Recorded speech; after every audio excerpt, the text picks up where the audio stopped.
In a hospital room, an impossible promise united two lives in silence. A forced marriage with a man in a coma seemed like a farce until he opened his eyes. A diary hid the truth that would change everything, and an enemy would do anything to destroy them. But love, even in the most unlikely scenarios, can reveal unimaginable secrets. Before you meet this surprising story, don't forget to subscribe to the channel for more emotional stories. The corridor of St. Mercy Hospital was quieter than usual in the early morning hours. Emily Norton, 32, head ICU nurse, monitored the screens with her usual attentiveness while completing reports. The 12-hour shift was almost over, but for her, time in the hospital always passed differently, sometimes too quickly, sometimes dragging like an eternity.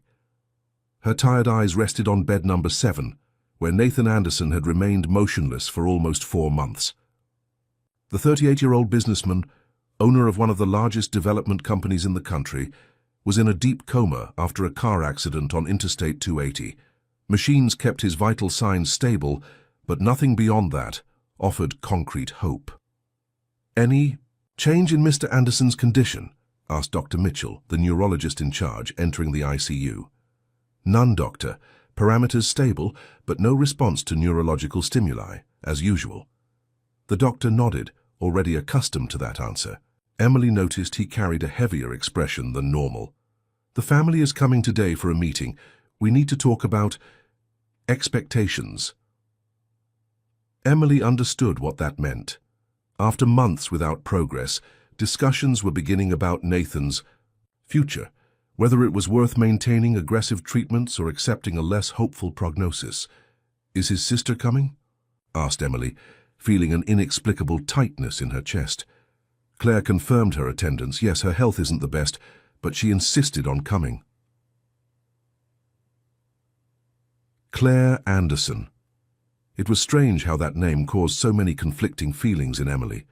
She had met Claire 3 years earlier, when she was diagnosed with aggressive cancer. She was a patient in the oncology department, but the two had developed an unlikely friendship during chemotherapy sessions when Emily still worked in that sector. It was through Claire that Emily had met Nathan, although their encounters had been few and formal.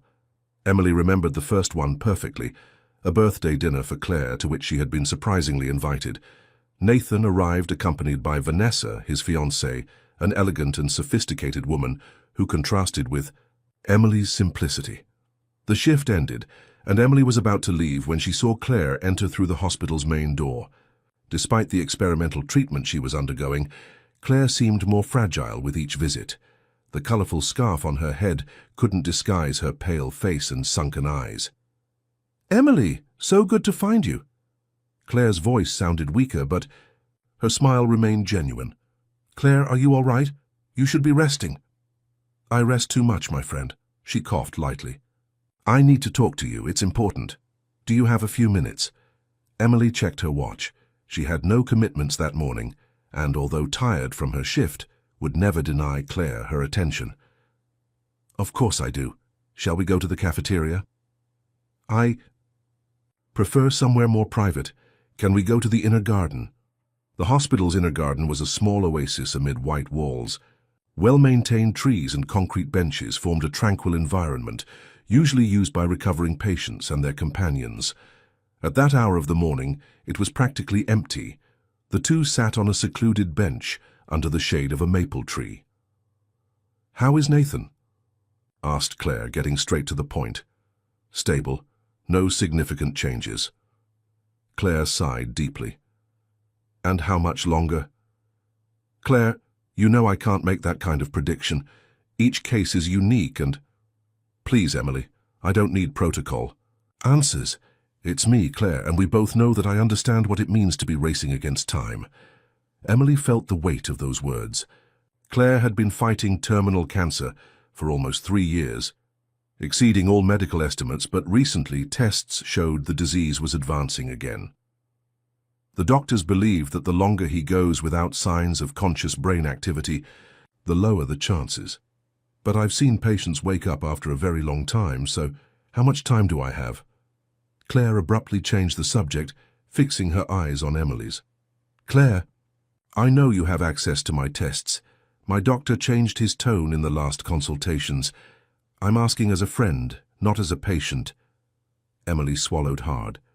Professional ethics said not to discuss the case, but the friendship built between them weighed more at that moment. The metastases have advanced. The new treatment isn't responding as expected. Months? Weeks? Months, maybe. But you've exceeded so many expectations before. Claire smiled sadly and squeezed Emily's hand. That's why I need your help. Soon I won't be here to protect Nathan. Emily frowned, confused. Protect? From what? From whom, my friend? From Greg, our cousin. Claire adjusted the scarf on her head before continuing. Since the accident, he's held a temporary power of attorney to manage Nathan's business. At first he seemed genuinely concerned, but he began to notice irregularities. What kind of irregularities? Suspicious transfers, signed documents that Nathan would never approve, altered contracts. He's systematically diverting resources and preparing the ground to take permanent control of the companies when Nathan is no longer legally capable. Emily felt a chill run down her spine.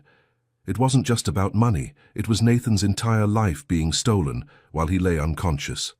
Have you consulted the police? A lawyer? Greg has strong connections, Emily, and I don't have concrete proof, just suspicions. Besides my condition, Claire paused to catch her breath.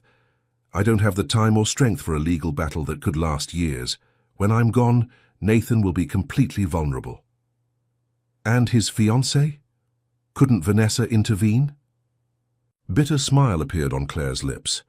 Vanessa broke off the engagement 3 weeks after the accident. She sent a formal letter rescinding any commitment and disappeared. No one knows where she is. My God, Emily murmured, shocked by the coldness of that abandonment. Now comes the hardest part of this conversation. Claire straightened on the bench, gathering strength. I need you, Emily, for a favor that goes beyond our friendship, beyond your oath as a nurse. What do you mean? I want you to marry Nathan. The shock made Emily stand up immediately, as if she had received an electric shock. What? Claire, are you delirious? It's impossible, it's unethical, illegal, it's the only way to protect him. Claire kept her voice calm. As his wife, you would have legal powers to question Greg's administration, to protect Nathan's assets until he wakes up. If he wakes up. But I barely know him. We've met 5, maybe 6 times in life. I know it's an absurd request, but I know you, Emily. I know you don't have the self-interested character that so many have shown around him. I'm not asking you to fall in love or live a romantic farce. I'm asking you to protect someone unable to defend himself. Emily shook her head, incredulous. And how would this be legally possible? A man in a coma cannot consent to a marriage. There are legal precedents. With a competent lawyer and appropriate medical reports, it's possible to obtain a judicial authorization, especially if we argue that it's to protect the incapacitated patient. Claire, have you planned all this? I've been considering all options for months. This was the only one I found that could really work. Emily sat down again, her head spinning. The proposal was absurd, unethical, and potentially illegal, but something in Claire's determination prevented her from categorically refusing. Why me? Why not some other relative, someone from the family? Because I trust you. Because I know you'll treat him with dignity. And because, Claire hesitated, because I've seen how you look at him, even unconscious, with care that goes beyond professional duty. Emily felt her face burn. She would vehemently deny if anyone else mentioned it, but with Claire it was different. The woman had an almost supernatural perception. Even if I considered this madness, what would happen if, when he wakes up? Imagine the confusion. A man waking up and discovering he's married to a nurse he barely knows. If he wakes up, the marriage can be annulled immediately. I'll explain everything to him. Take responsibility. And if you're no longer here to explain? Silence weighed between them. That was the real question behind all this madness. Claire was preparing to leave, organizing what she could to protect the brother she loved. I'll leave letters, videos, explanations. I'll document everything. He'll understand. Emily looked at her own hands, trying to organize her thoughts. This would ruin my career if it became public. I'd be seen as a gold digger, an opportunist who married a rich patient in a coma. I know I'm asking too much. Claire held Emily's hands. But I have no other option. I can't leave my brother at Greg's mercy. Please, just consider it. Emily knew she should refuse immediately. It was the only sensible, ethical, rational path. But looking into Claire's pleading eyes, she felt unable to say no at that moment. I'll think about it, Claire. That's all I can promise now. I'll think about it. The following week, Emily plunged into a spiral of doubts and internal conflicts.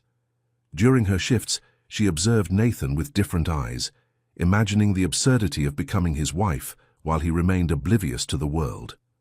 She researched similar cases, anonymously consulted a lawyer friend about the legal implications, and spent sleepless nights evaluating the proposal.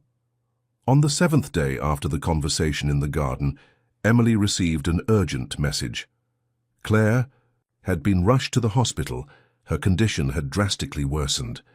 Upon reaching the room, she found her friend breathing with difficulty, surrounded by machines similar to those keeping her brother alive. You came, Claire smiled weakly. Of course I came. Emily approached, instinctively checking the monitors around the bed. No need to check. Claire made a feeble gesture with her hand. I know exactly what the numbers are. They're not good. Emily sat next to the bed, holding her friend's fragile hand. Greg was here earlier. Claire spoke with difficulty. He brought papers for me to sign, renouncing any objection to the administration of Nathan's assets. Did you sign?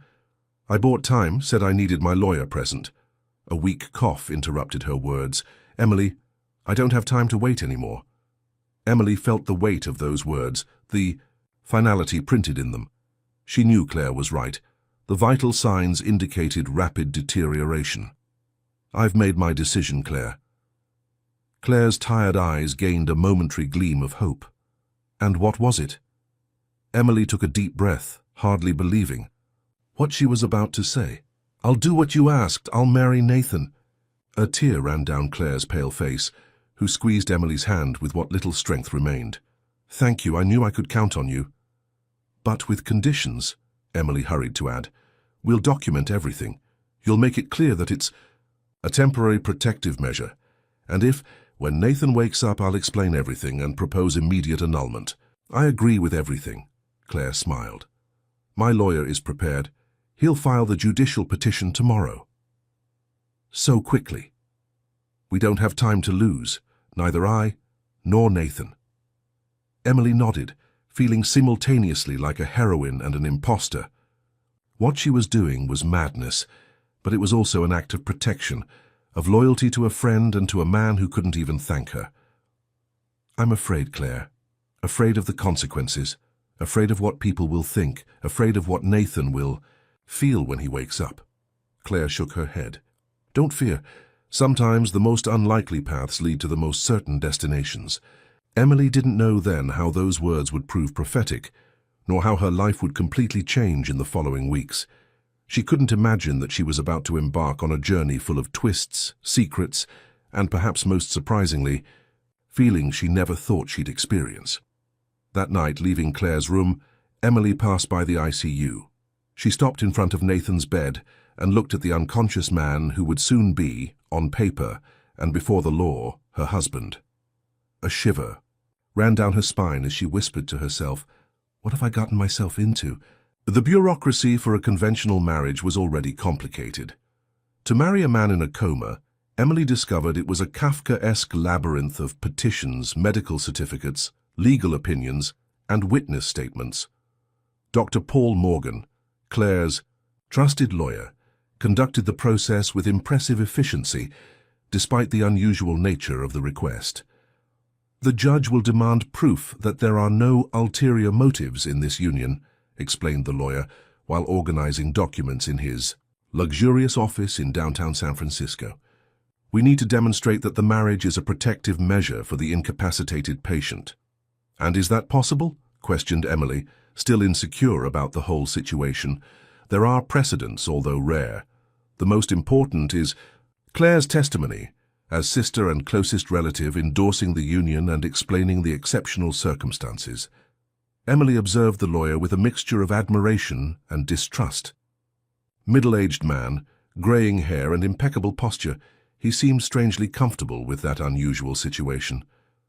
"Dr. Morgan, may I ask something?" Emily hesitated briefly. "Do you really believe this is the best for Nathan?" The lawyer removed his glasses and looked directly at Emily, with a seriousness he hadn't shown before. "I've worked with the Anderson family for 20 years. I watched Nathan grow up, take over the business after his parents' passing, build an empire." He made a significant pause. "And I've also known Greg since childhood.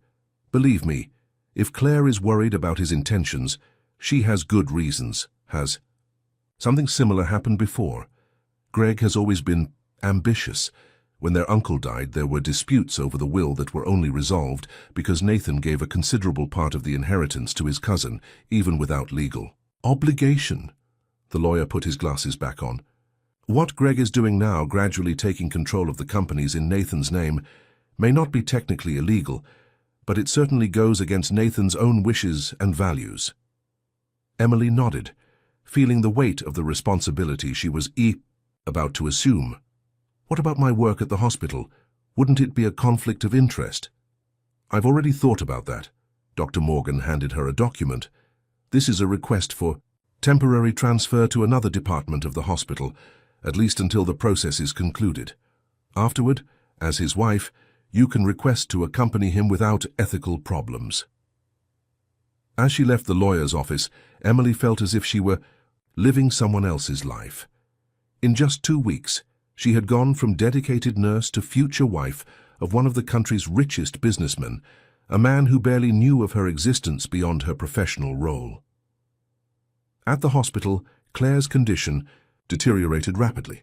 The cancer progressed aggressively, and doctors had already shifted the focus from treatment to palliative care, prioritizing comfort over impossible cure. "How are the preparations?" asked Claire on a particularly difficult afternoon, her voice barely more than a whisper. "The judge scheduled the hearing for tomorrow."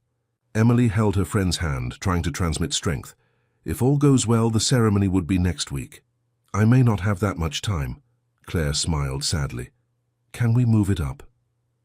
Emily felt a lump in her throat. They both knew what those words meant. "I'll talk to Dr. Morgan. I'm sure he can speed things up." Dr. Morgan proved to be a true legal magician. In 48 hours, he obtained a special authorization from the court, citing the severity of Claire's situation as a reason for urgency.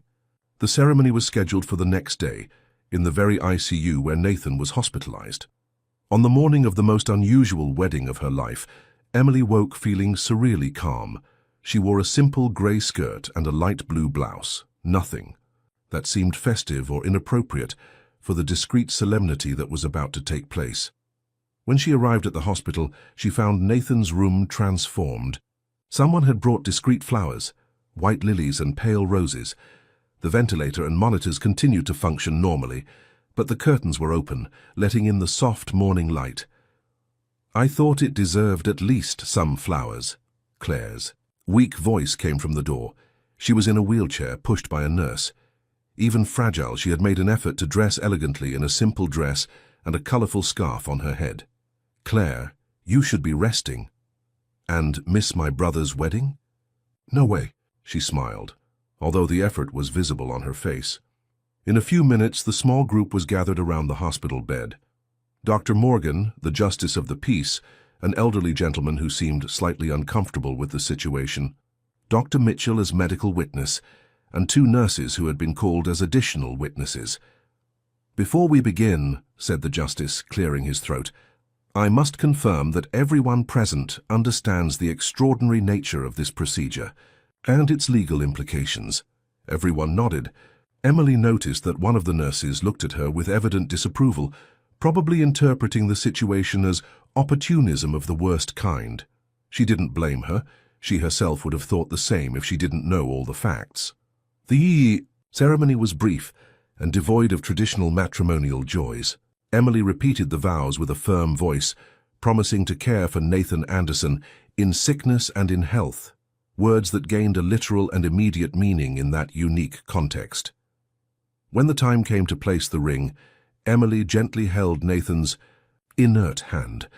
It was a strong hand with long fingers, a hand she knew well after months of caring for him, but which she now touched with new intention. She gently slid the golden ring onto his left ring finger. It was at that exact moment that something extraordinary happened. Nathan's fingers moved, a subtle movement, almost imperceptible but definitely real. His hand seemed to slightly squeeze hers, as if responding to the touch. "Did you see that?" Emily exclaimed, her heart racing. Dr. Mitchell approached quickly. Probably an involuntary reflex. It happens occasionally with comatose patients. "But it was exactly when I put on the ring."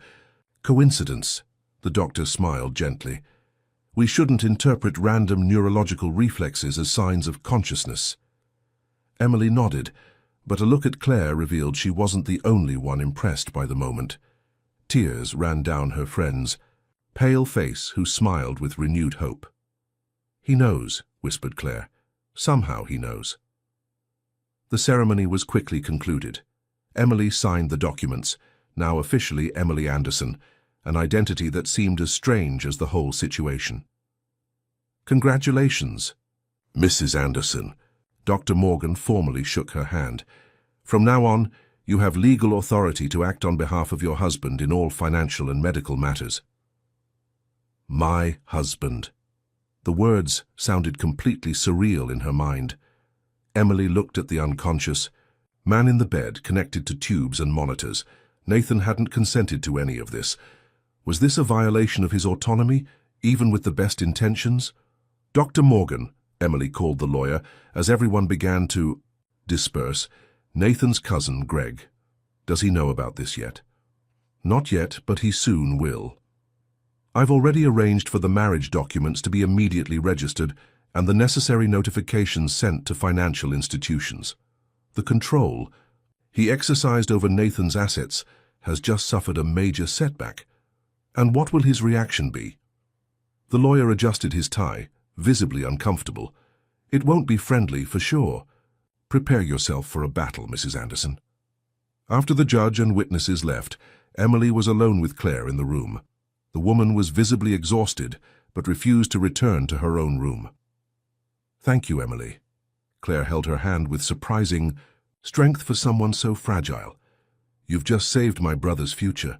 I still don't know if I did the right thing." "You did, and did you see? He reacted when you put on the ring. It wasn't a coincidence." "Claire, we can't be sure of that. The doctors say." "Doctors follow protocols and statistics." "I know. My brother." She looked at Nathan intensely. "He always finds a way to communicate when something is important." Emily didn't respond. Part of her wanted to believe that slight handshake was really a sign, but her rational side, trained by years of medical practice, resisted the idea. "Emily, I need you to know something," continued Claire, her voice suddenly more serious. "About Vanessa, Nathan's ex-fiancée." "What about her?" "The breakup wasn't as simple as I told you." Claire paused, as if carefully choosing her words. "Nathan and Vanessa had been together for 5 years. The wedding was scheduled for 3 months after the accident. I knew that. What you don't know is that a few days before the accident, Nathan had confessed to me that he was having doubts about the marriage." Emily frowned, surprised by the revelation. "What kind of doubts?" "He said something had changed, that he no longer felt the same certainty." Claire adjusted herself in the wheelchair with difficulty. "Nathan has always been very correct, very principled. He believed in commitments and responsibilities. I think he was willing to go ahead with the wedding even if he wasn't completely sure, out of a sense of duty." "And did Vanessa know about these doubts?" "I'm not sure, but 3 days after Nathan was hospitalized, she came to see me. She seemed strangely relieved, said that maybe it was a sign from destiny and that she needed to reassess her life. A week later, she sent the formal letter breaking off the engagement and disappeared." Emily tried to process that information, uncertain about why Claire was sharing this now. "Why are you telling me this?" Claire smiled enigmatically. Because I want you to know that sometimes life has plans that we don't immediately understand, and that my brother, more than anyone I've ever met, deserves someone who really cares about him, not just his money or status. Before Emily could respond, the room's door opened abruptly. A tall man, about 40, dark hair, perfectly arranged and impeccable suit, entered like a storm. His face, contorted with anger, made it clear who he was before he even spoke. "What the hell is going on here?" Greg Anderson cast a furious look first at Claire, then at Emily. "I just received an absurd notification about a supposed marriage." "There's nothing supposed about it, Greg." Claire's voice gained surprising firmness. "Emily and Nathan have been legally married since this morning." The man let out a laugh of disbelief. "Is this some kind of sick joke? He's in a coma, with special judicial authorization." Dr. Morgan entered the room behind Greg, holding a folder. "All documents are in order, Mr. Anderson. Mrs. Emily Anderson is now legally responsible for decisions related to her husband, including the management of his assets." Greg's face paled before turning red with fury. "This is absurd. A blatant fraud." He pointed accusingly at Emily. "Who are you? A little opportunistic nurse who saw the chance to hit the jackpot with a rich, unconscious patient?" Emily remained calm, even feeling her heart race. "Mr. Anderson, I understand your surprise, but I assure you my intentions are only to protect Nathan during his incapacity." "Protect him? From whom? I'm his only male relative. I'm the one taking care of the family business." "And doing an excellent job, aren't you?" Claire intervened with cutting irony.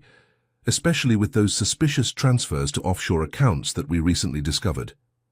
Greg's face transformed into a mask of hatred.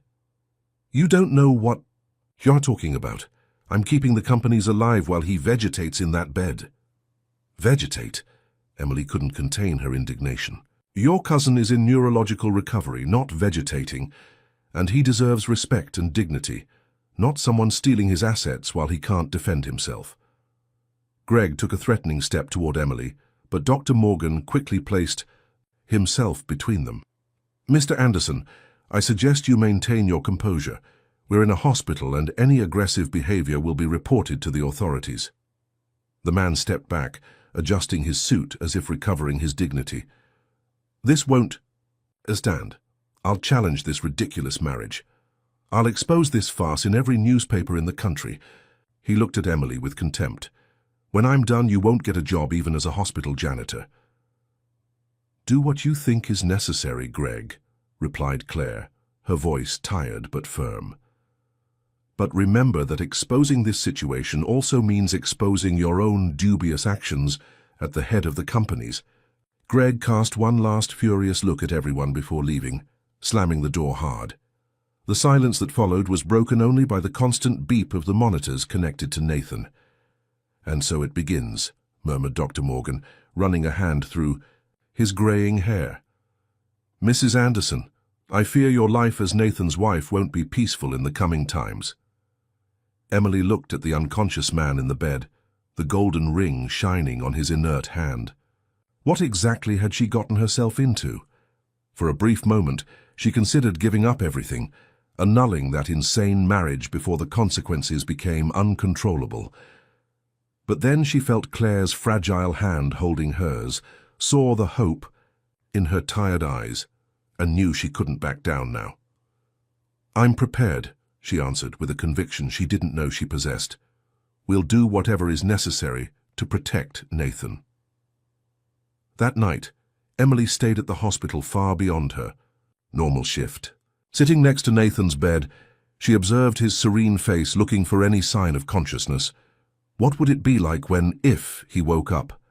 How would she explain that during his deep sleep she had become his wife, taken control of his assets, come into conflict with his cousin? "What a mess we've gotten ourselves into, Nathan," she whispered, allowing herself to use his first name for the first time. "You barely know me, and now we're husband and wife." The idea was so absurd, it almost made her laugh. Except there was nothing funny about that situation.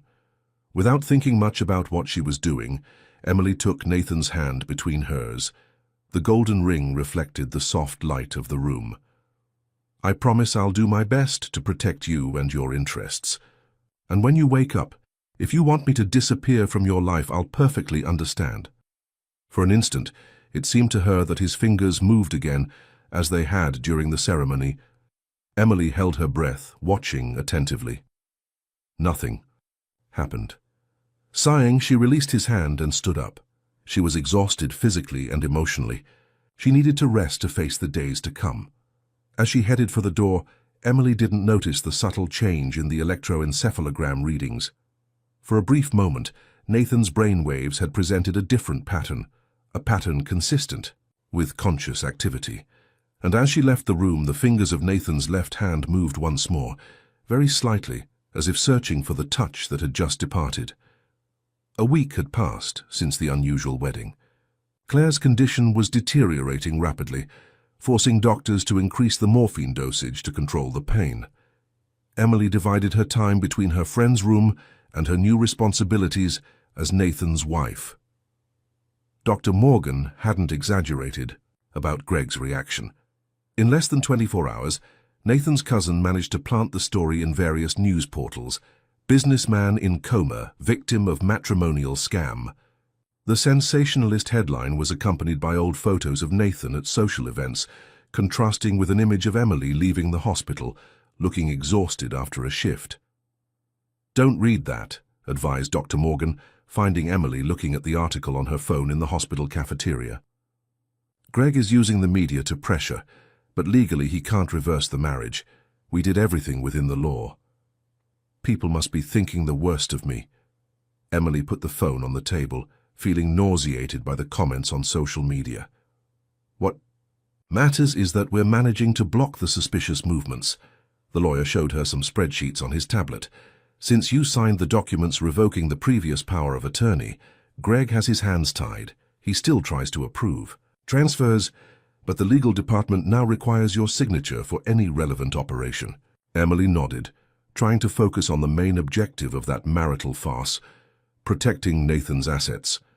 Still, the emotional cost was greater than she had imagined. Some hospital colleagues no longer greeted her in the corridors, and she had received 2 anonymous emails with insults and cruel insinuations. "How is Claire today?" asked the lawyer, changing the subject. "Not very well." Emily felt a lump in her throat. "The doctors talk about days, maybe hours." Dr. Morgan lowered, his eyes clearly affected by the news. It was evident that his involvement with the Anderson family went beyond the professional relationship. "I'll visit her before leaving. There are some documents she wanted to organize." Emily knew what it was about. Claire had mentioned a diary and letters for Nathan, explaining everything about the arranged marriage. She probably wanted the lawyer to take care of this material. "Dr. Morgan," Emily hesitated before asking the question that had been tormenting her, "if Nathan never wakes up, how long does this marriage last?" The lawyer adjusted his glasses, thoughtful. "Legally speaking, the marriage is valid until it's annulled or until death do you part. In case Nathan remains in a coma for an indefinite time, you will continue to be his wife and legal guardian." The gravity of that possibility hit Emily like a punch in the stomach. She had considered that arrangement as something temporary, but there was a real chance it would become permanent, and not in the way everyone hoped. In the afternoon, Emily visited Claire. The room was in half light, the curtains partially closed. Her friend's breathing was shallow, laborious, her eyes half closed, as if she were in a state between consciousness and dream. "Emily?" Her voice was just a whisper. "I'm here." Emily delicately held her hand, feeling how cold it was. "Nathan, any news?" "The same brain activity patterns." Emily tried to sound optimistic. "The doctors say it's a good sign." Claire nodded weakly. "I need to tell you something important."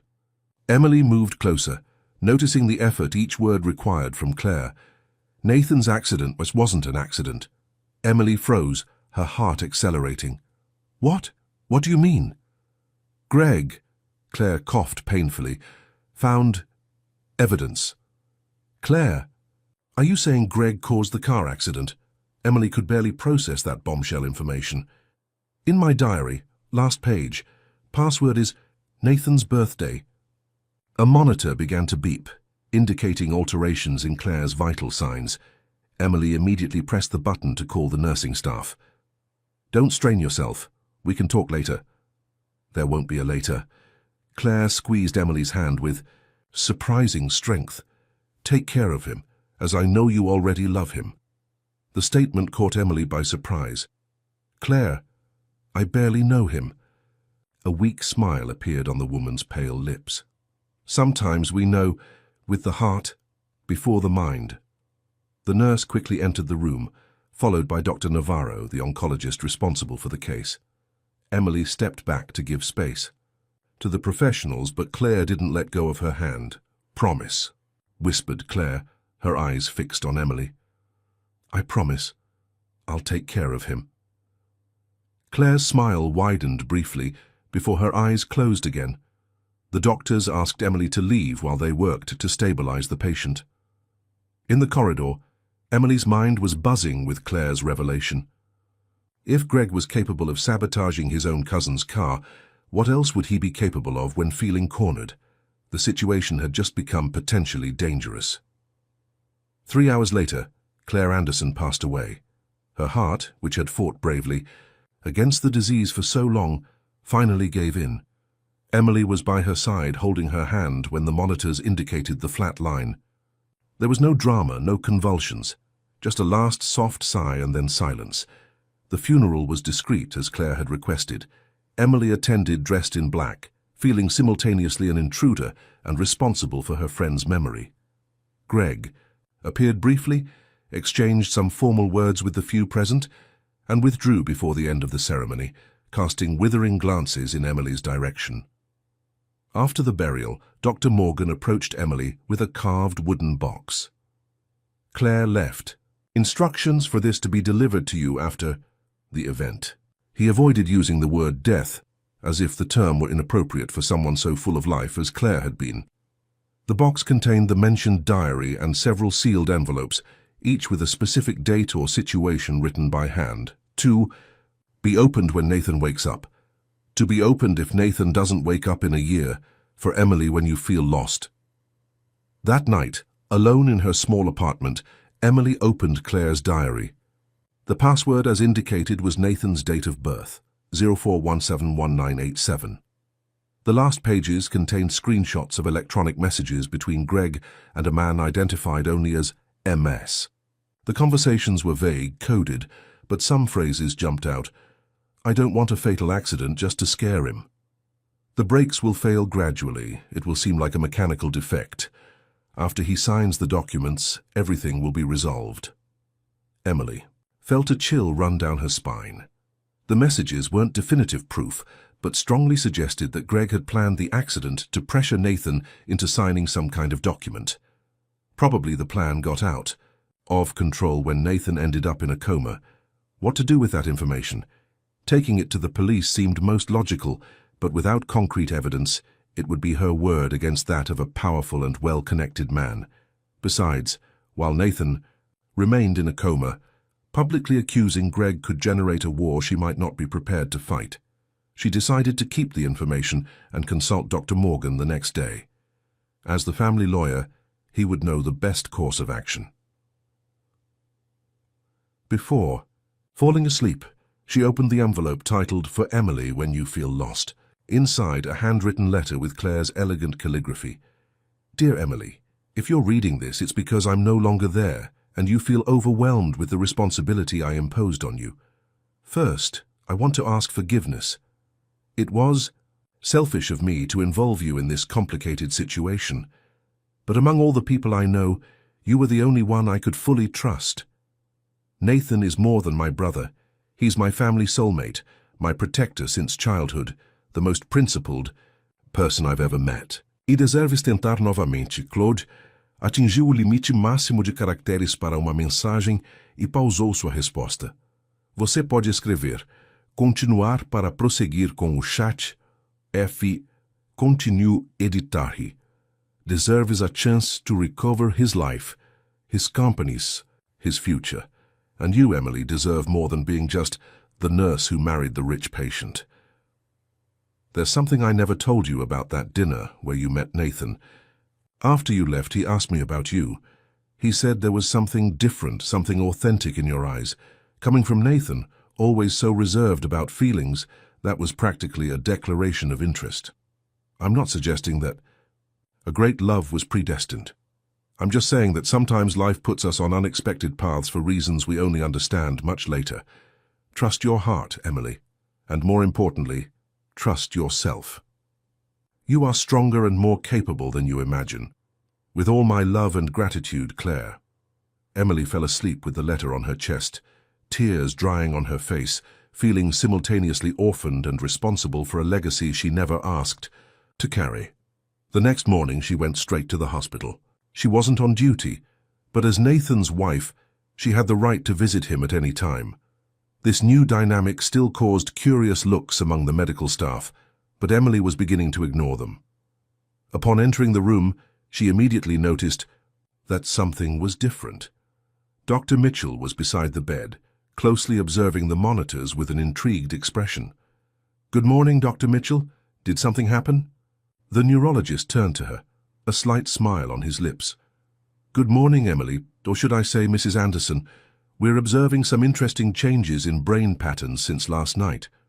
Emily's heart accelerated. "What kind of changes?" "Increased activity in the frontal cortex, patterns that suggest possible intermittent consciousness." The doctor adjusted his glasses, cautiously optimistic. "I don't want to create false expectations, but we're seeing signs that may indicate the beginning of an awakening process." Emily approached the bed, observing Nathan's serene face. He looked exactly the same as always, but the idea that he might be closer to consciousness made her heart race. "Could this be related to Claire?" she asked, thinking of how comatose patients sometimes seem to react to significant events, even without being conscious of them. "It's possible," Dr. Mitchell nodded. "There's a phenomenon we call covert consciousness in comatose patients. They can perceive and process information from the environment without showing external signs of it. In some theories, emotionally significant events can catalyze neurological changes. What can we expect now? If this pattern continues, we might see progression to a state of minimal consciousness, then intermittent responsiveness, and eventually—" The doctor paused, not wanting to create excessive hope. "Well, each case is unique. We'll monitor closely." During the following weeks, Emily completely reorganized her life. She requested extended leave from the hospital, citing personal issues, and dedicated herself entirely to two objectives: monitoring Nathan's possible recovery and better understanding the business empire that she now, technically, co-administered. Dr. Morgan proved to be an invaluable ally in this process. Patiently, he explained the complex corporate structure of Anderson Group: developers, construction companies, stakes in shopping malls, an educational foundation, and various investments. "The board of directors is divided," explained the lawyer, during a meeting at the hospital, while Nathan remained motionless in the bed beside them. "Half support Greg by inertia and fear. The other half is insecure about the new situation. Your presence at the next meeting is crucial." Emily swallowed hard. Since reading Claire's diary, she avoided direct confrontations with Greg as much as possible, fearing what he might do if he felt cornered. At the same time, she couldn't allow him to continue manipulating the companies. "I know nothing about corporate management. I'll look like a complete fool." "You don't need to know about management. You need to demonstrate strength and legitimacy." Dr. Morgan smiled reassuringly. "Besides, I'm preparing a dossier on Greg's administrative irregularities to present to the board at the right moment." Emily agreed hesitantly. As they talked, they didn't notice the subtle change in the electroencephalogram lines, nor the almost imperceptible movement of Nathan's fingers. It was on the eve of the important board meeting, 34 days after the improbable marriage, that everything changed.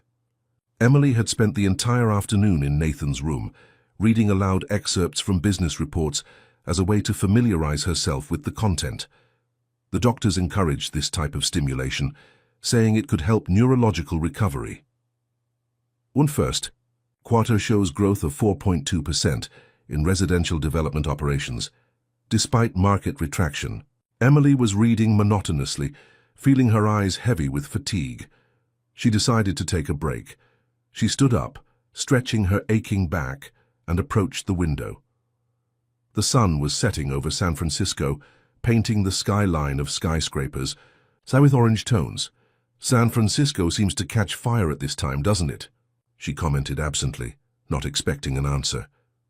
"Always thought beautiful." The hoarse, weak, almost inaudible voice made Emily freeze. For a moment, she thought she had imagined it. Slowly, she turned to the bed. Nathan Anderson's eyes were open. Not fully alert, not precisely focused, but undeniably open and conscious, fixed in her direction. My God! Emily ran to the bedside, her heart almost jumping out of her mouth. "Nathan, are you hearing me?" He blinked slowly, his dry lips moving with difficulty. "Who?" He managed to articulate only this word before a series of coughs interrupted him. Emily immediately pressed the emergency button and began the procedures she knew well after years in the ICU. Checked vital signs, adjusted the bed position, offered water with a small sponge. In seconds, the medical team invaded the room.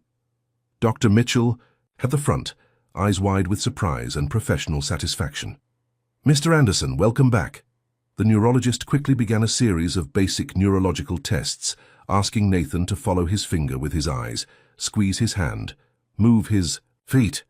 Emily stepped back to give space to the doctors, observing the scene with an indescribable mixture of emotions.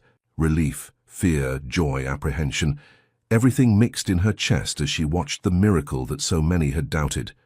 Nathan could respond to basic commands, although with evident difficulty and confusion. After the initial tests, Dr. Mitchell asked all professionals to leave except him and Emily. "Mr. Anderson, I know you must be extremely confused right now. I'll explain the basics. You suffered a serious car accident approximately 4 months ago and have been in a deep coma since then. You're at St. Mercy Hospital in San Francisco." Nathan blinked slowly, processing the information. His eyes stared at the doctor, then moved to Emily, questioning. "This is Emily, head ICU nurse who has taken care of you during all this time," introduced Dr. Mitchell, carefully avoiding mentioning the marriage at that first moment. A flash of recognition seemed to cross Nathan's eyes. "No, you?" The voice was firmer now, although still hoarse from disuse. Emily felt a lump in her throat. How to answer that question? Yes, he knew her vaguely from the few social meetings with Claire.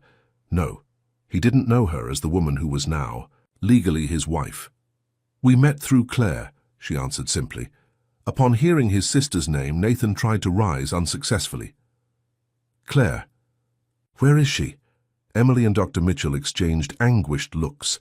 The doctor made a small gesture, indicating he would leave this part to Emily. "Nathan, we have a lot to talk about, but you just woke up. You need to rest and recover a bit more before we address certain subjects."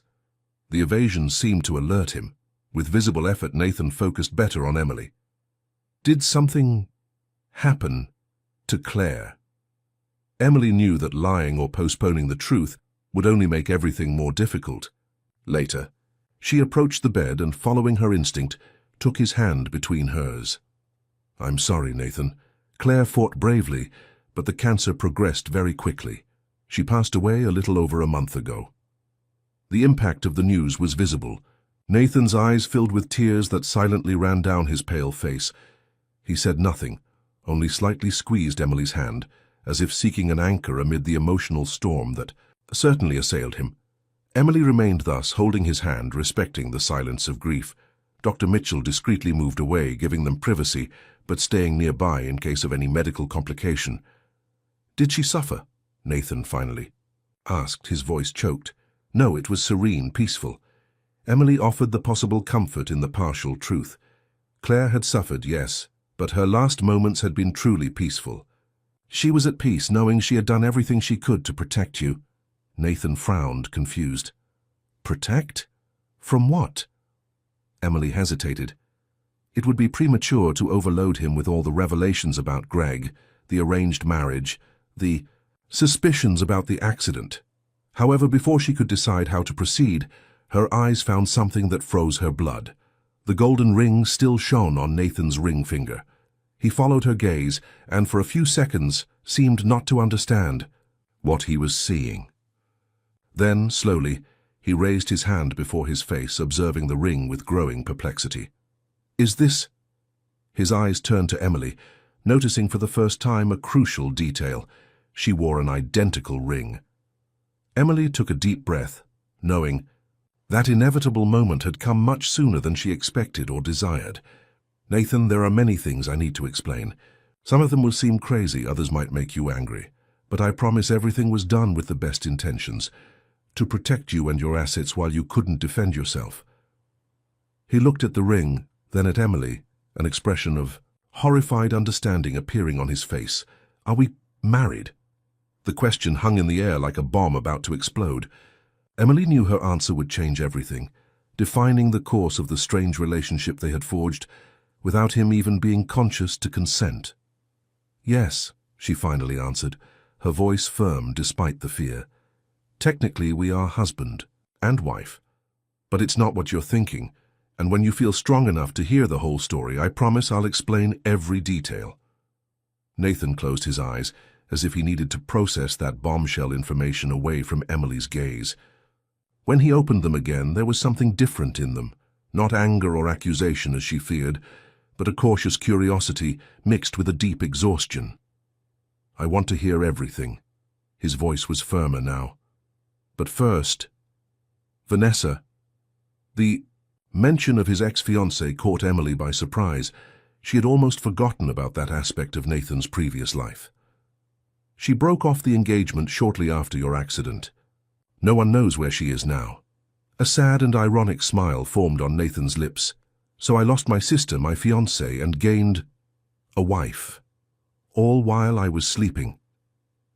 The observation could sound bitter, but there was an almost humorous touch in the way he put it. Emily didn't know how to interpret that unexpected reaction.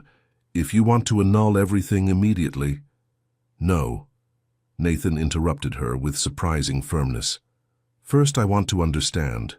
Claire was involved in this, wasn't she?" Emily nodded.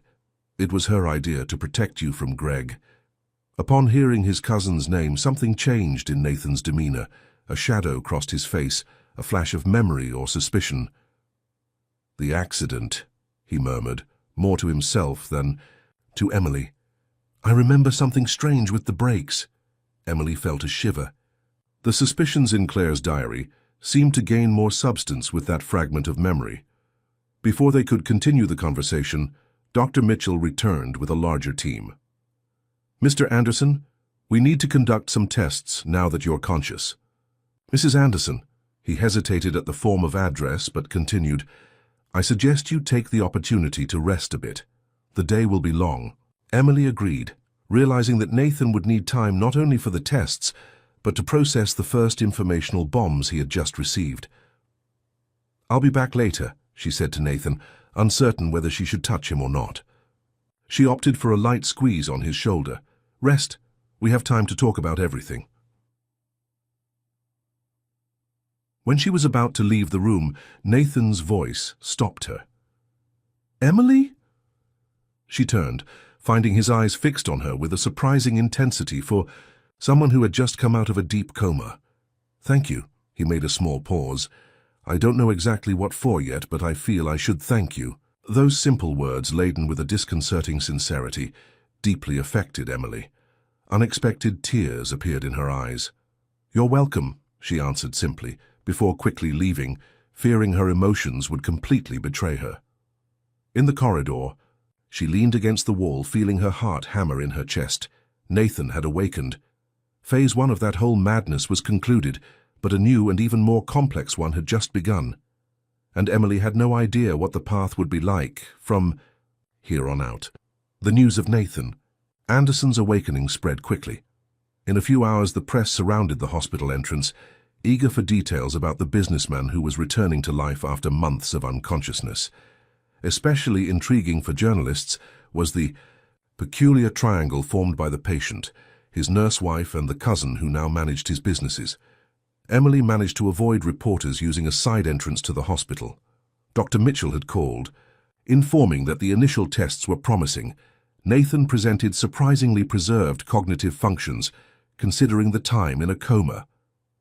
It's as if his brain had just temporarily shut down, without permanent damage, explained the neurologist, barely containing his scientific enthusiasm. Of course, there's significant muscle weakness, and he'll need intensive physiotherapy, but neurologically, it's almost a miracle. When Emily returned to the room, she found Nathan more awake, sitting with the bed elevated to 45 degrees. The endotracheal tube had been removed, replaced by a nasal oxygen catheter.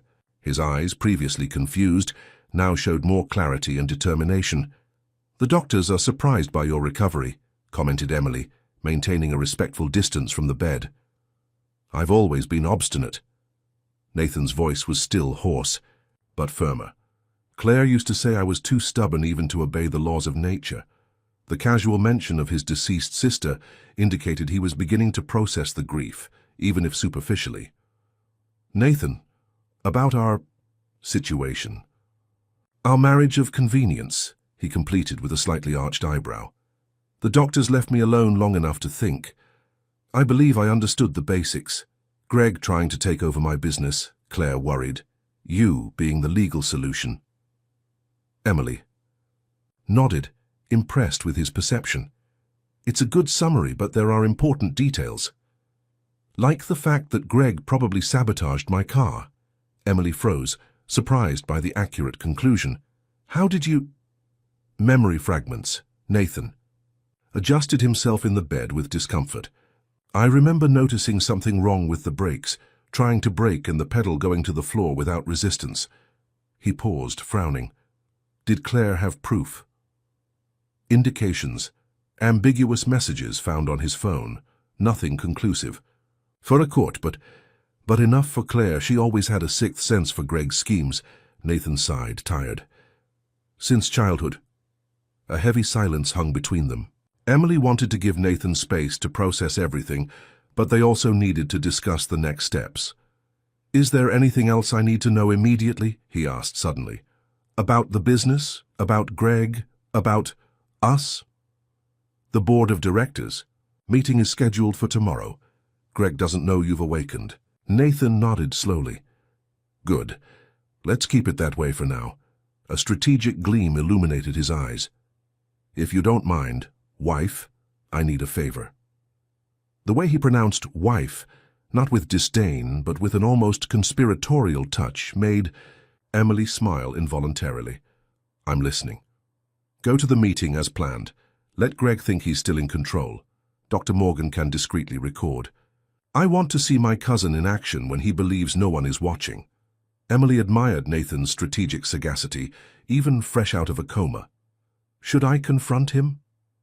"Just enough to keep him confident but cautious." Nathan smiled slightly. "From what I understand, you've been doing that admirably in the last few months." The near compliment caught Emily by surprise. Before she could respond, the room door opened abruptly. Greg Anderson entered like a storm, his face contorted in a mixture of shock and barely contained fury. His eyes jumped from Emily to Nathan, widening as he realized his cousin was conscious.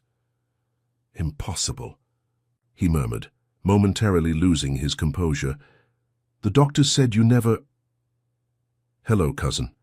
Nathan's voice was calm, almost friendly, contrasting with the palpable tension in the environment.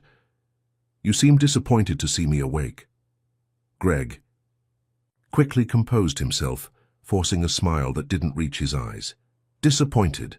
How absurd. I'm shocked, of course, but it's a miracle. We were all without hope." "All who exactly?" Nathan maintained the cordial tone, but his eyes were sharp as razors.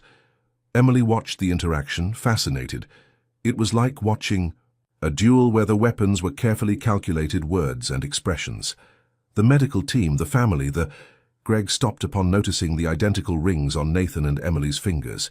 His face briefly paled before hardening. "I see you're already aware of the peculiar arrangement that your nurse and your late sister orchestrated while you were unconscious." My wife and I have already talked, yes. Nathan emphasized the word wife, observing his cousin's reaction. Greg let out a forced laugh. Wife, come on, Nathan, we know this was a farce to interfere with the company's administration. Now that you're awake, we can annul this charade and return to normality. Nathan looked at Emily, a slight smile on his lips. Why would we annul it? Emily saved my assets while I was incapacitated. Seems like a pretty dedicated wife, don't you think? The move caught both Greg and Emily by surprise. She expected Nathan to want to reverse the marriage as quickly as possible. You can't be serious. Greg ran a hand through his impeccably combed hair. You barely know this woman. She's an opportunist. Who? Careful with your words, cousin. Nathan's voice lost all cordiality. You're talking about my wife. The silent confrontation between the two men was almost palpable. Emily felt she needed to intervene before the situation escalated dangerously. Greg, I believe Nathan needs to rest. The doctors were clear about limiting visits at this initial stage. Of course, dear. The venom in Greg's voice was evident. Just a reminder, the board meeting is tomorrow. As Nathan obviously won't be in condition to attend, I expect to see you there representing your husband's interests. After Greg's tempestuous exit, Emily turned to Nathan, confused. Why did you say that? About not annulling the marriage? Because Greg expected the opposite. Nathan smiled, a tired but satisfied expression, and I've always liked frustrating his expectations. But eventually we'll have to resolve this. Eventually. Nathan closed his eyes briefly. But for now, if you don't mind staying married to a man you barely know, I need you in this position. Greg is dangerous when cornered. Emily nodded, understanding the logic. Tomorrow's meeting. Go, observe, don't openly confront, Nathan. Opened his eyes again, his intense gaze fixed on her. And Emily? When Greg least expects it, we'll turn the tables. That night, Emily barely slept, preparing for the meeting. At 9 the next morning, dressed in a discreet suit borrowed from a friend, she entered the imposing headquarters of Anderson Group for the first time. As she rode up in the panoramic elevator, watching the city grow smaller beneath her feet, Emily wondered what surreal story she had gotten herself into and what the next chapter of that improbable novel of her life would be like. The Anderson Group's meeting room impressed Emily at first glance. Dark wood table for 20 people, floor-to-ceiling windows with a view of the city, and portraits of the company's founders on the walls, among them Nathan and Claire's father. 11 executives with curious and skeptical looks observed her, as Dr. Morgan guided her to the chair at the head of the table, the place traditionally occupied by the group's president. Mrs. Anderson, formally announced the lawyer, as legal representative of Nathan Anderson, licensed president of this group. Greg, seated at the other end, couldn't disguise his disdain. We can dispense with formalities, Paul. We all know the circumstances of this representation. Some board members exchanged uncomfortable looks. The story of Nathan's marriage had spread in business circles, generating speculation and gossip. How is our dear Nathan? Asked Greg with false concern. Still disconnected from the world? Emily maintained a calm demeanor, remembering Nathan's guidance. My husband is receiving the best possible care. Moving, Greg smiled sarcastically before turning to the group. Well, let's get to business. The first item on the agenda is approving the sale of the Riverview complex to the Mendoza Group. Dr. Morgan leaned toward Emily, whispering discreetly, That complex is worth triple the offered value. It's one of the group's most promising assets. Emily nodded almost imperceptibly. Greg proceeded with an elaborate presentation showing graphs and projections that would justify the urgent sale. Any questions before the vote? He finalized, confident. I have a question, Emily spoke for the first time, surprising everyone. Why sell an asset that, according to the last quarterly reports, had a 40% appreciation in the last year? An embarrassed silence took over the room. Clearly no one expected the opportunistic nurse to have studied the financial reports. The real estate market is volatile, replied Greg, tense.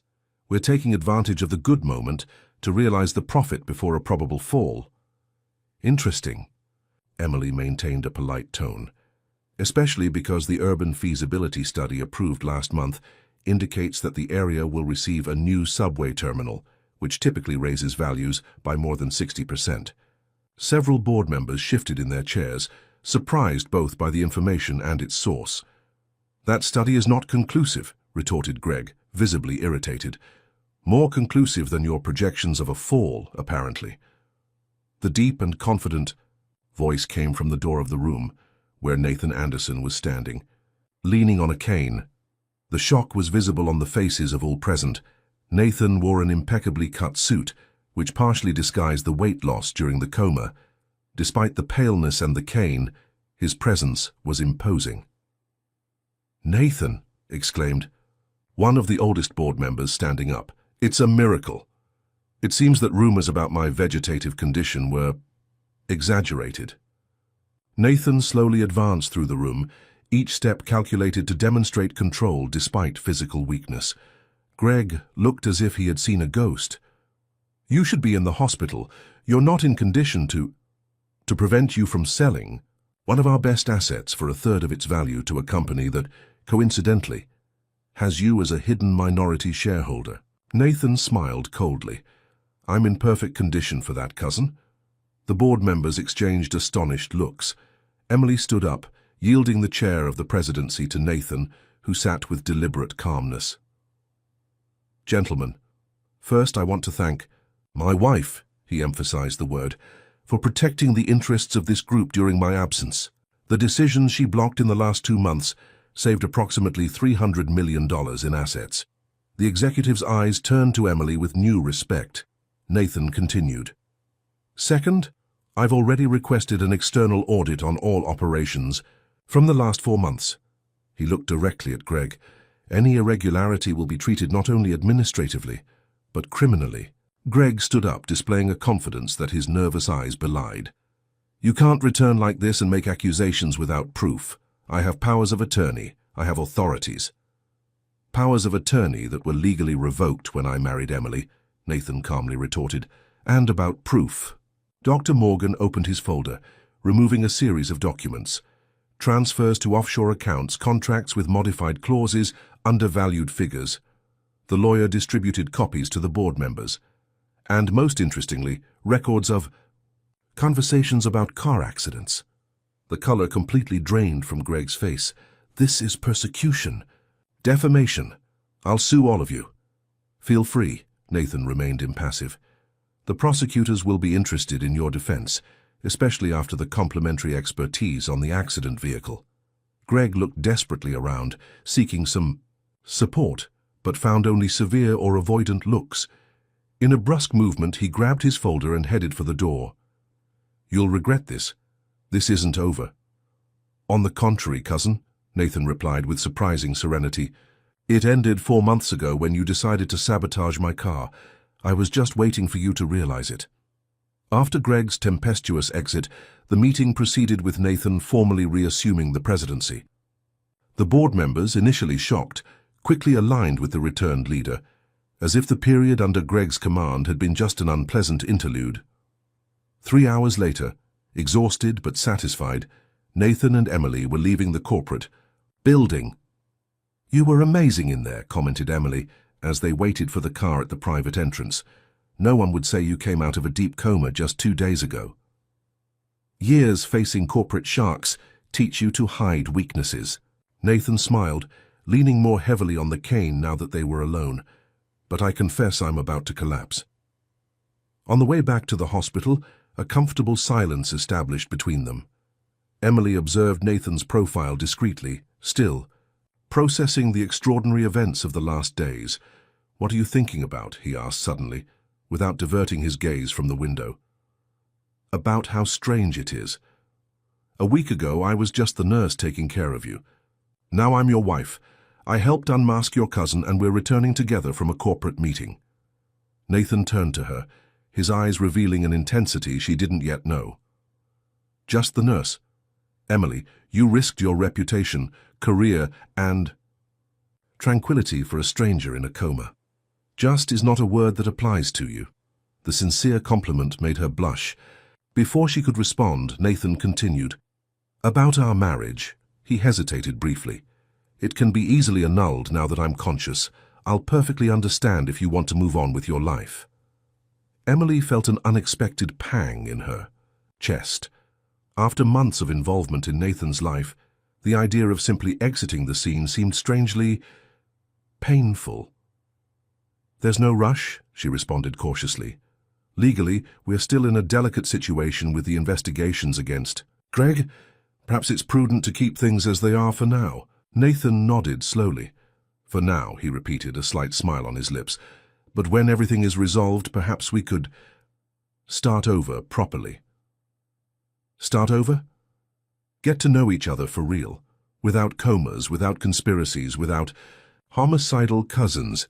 His eyes met hers, maybe even a real first date. Emily's heart unexpectedly accelerated. That proposal was the last thing she expected to hear. You don't even know me, she argued, more to herself than to him. I know enough. I know you're loyal, brave, and willing to face the impossible for people you love. Nathan made a significant pause. Claire trusted you completely, and she was rarely wrong about people. Emily remembered Claire's letter, the words about unexpected encounters and unlikely paths. Well, technically, we've already skipped several steps, she commented, with contained humor. Marriage before the first date is quite unconventional. Nathan laughed, a surprisingly warm sound coming from someone who seemed so controlled. Our entire story is unconventional, Emily. Why change now?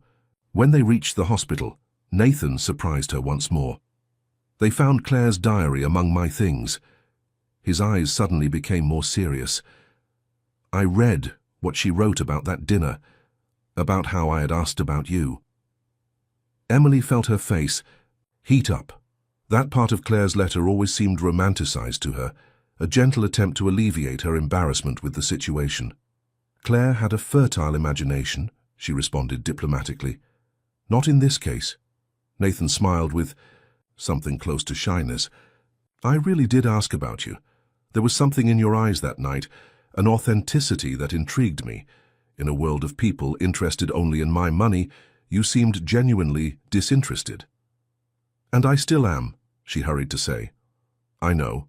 Nathan took her hand with delicacy. And that's exactly why I'm curious to discover who the real Emily Anderson is, beyond the emergency wife that Claire recruited. The touch was warm, comforting in a way Emily didn't expect. When their gazes met again, something indefinable passed. Between them, not love, not yet, but a possibility, a potential that neither had considered before. So, Nathan smiled, do you accept this fresh start? Emily thought about the extraordinary events that had brought her here. The friend who had departed, leaving an unexpected connection, the man whose side she had never left during months of unconsciousness, and who now looked at her with genuine interest. Miss, I accept, she answered simply. Sometimes the most unlikely beginnings lead to the most certain destinations, and perhaps, thought Emily, as they walked together to face whatever the future held, that arranged marriage was just the first chapter of a much longer and more surprising story than either of them could imagine. Dear listeners, we hope that Emily and Nathan's story has touched your hearts. To continue this emotional journey, we've prepared a special playlist with equally captivating stories about unlikely connections and surprising new beginnings. Find it right here by clicking on the left. If this narrative about how destiny unites people in unexpected ways has awakened something in you, don't forget to subscribe to our channel and leave your like on this video. Every day we bring new stories that explore the complexity of human feelings and life's twists and turns. And you, have you ever experienced an extraordinary coincidence that completely changed your path? Share with us in the comments. We'd love to hear your story too.